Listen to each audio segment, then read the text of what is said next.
माझ्या आणि माझ्या पत्नीला ज्या दिवशी आम्ही दोनदा आलो होतो आणि पुन्हा 8 दिवसापूर्वी नोटीस पाठवून मागची तारीख दिली होती, त्या तारखेला सुद्धा आम्ही हजर राहिलो आणि त्यांना ज्या फॉर्मॅटमध्ये आम्हाला माहिती पाहिजे होती ती माहिती दिलेली आहे. अजूनही त्यांनी काही माहिती मागवली ती सुद्धा त्यांना देण्यात येणार आहे आणि त्यांनी आमचे स्टेटमेंट लिहून घेतले, आमच्या उत्पन्नाचा सोर्स माहिती घेऊन घेतली आहे, आमचे बँक अकाउंट घेतलेले आहेत आणि सगळी माहिती त्यांना दिलेली आहे. पण साधारणतः कोणत्या कोणत्या मुद्द्यांवर तुमची जी आहे ती आज चौकशी करण्यात आली आणि कुठल्या विषयासंदर्भात तुम्हाला चौकशीसाठी बोलवलं होतं? एसीबी चौकशी तर गेले 2 वर्ष सुरू आहे आणि त्या चौकशी संदर्भात मला बोलवलं होतं आणि त्यामध्ये इन्कम सोर्स आणि खरेदी केलेल्या जागा या संदर्भात त्यांनी माहिती घेतली. त्यांना तशी माहिती खरेदी करत बँकेचे स्टेटमेंट इन्कम टॅक्स हे सगळं त्यांना दिलेलं आहे. आज मॅडमची देखील चौकशी झाली, काय तुमची त्यांना प्रश्न विचारण्यात आले किंवा काय?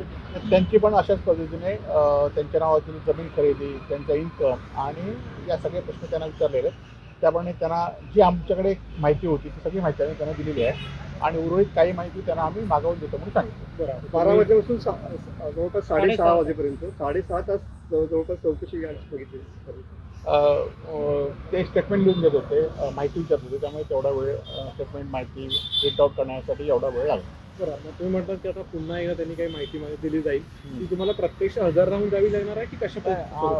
बघूया, त्यांना आम्ही माहिती पाठवू, त्यांना असले तर प्रत्यक्ष हजर राहिल्यानंतर पुन्हा हजर राहू आणि त्यांना योग्य पद्धतीने सहकार्य करण्याचं आम्ही ठरवलेलं आहे, त्या पद्धतीने आम्ही वागू. सकाळी म्हणतात की माझी लढाई आहे, मला तर एकट्यानेच लढली पाहिजे. हो, नाही खरं तर आपण बघितलं असेल की ही तक्रार झाल्यानंतर चौकशी झाल्यानंतर आज सुद्धा आपल्याला ही लढाई आपण ज्या प्रवृत्तीवर लढत होतो त्यामुळे ही लढाई आपल्याला यापुढच्या काळामध्ये सुद्धा ज्यावेळी ते बोलवतील त्यावेळी आपल्याला हजर राहिलं पाहिजे, त्यांना माहिती दिली पाहिजे.